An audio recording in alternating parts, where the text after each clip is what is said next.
Kansas officials at the local, state, and national levels now opposing this proposed energy corridor. As we've been telling you, this could affect landowners across the state. Dylan Domingue has an update on a story Fact Finder 12 first reported back in April, prompting proposed legislation now aimed to protect some of that generational property. In the heart of Russell County is where David Newacek calls home. I mean, it's absolutely beautiful country. For almost 80 years, this property has been in David's family, now spanning over 700 acres.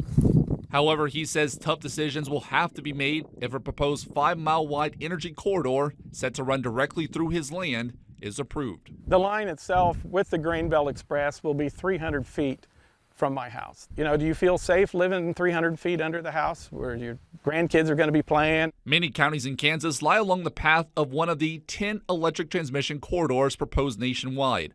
Landowners not only concerned about the addition of massive power lines, but also fear the potential loss of generational family land through eminent domain. I mean, you start talking eminent domain, boy, people get ticked. There's a lot of unknowns for this corridor. Now Kansas officials are fighting back. This week, county commissioners from Barton, Pawnee, and Russell submitted a letter of objection to the Department of Energy, urging consideration of the historical significance of those farms and the negative impact the energy corridor could have on future development. At this point, we're kind of helpless. We've signed a resolution, we go to meetings, but it's frustrating that you can't do more. Legislation has already been introduced in Washington aimed at protecting landowners from eminent domain.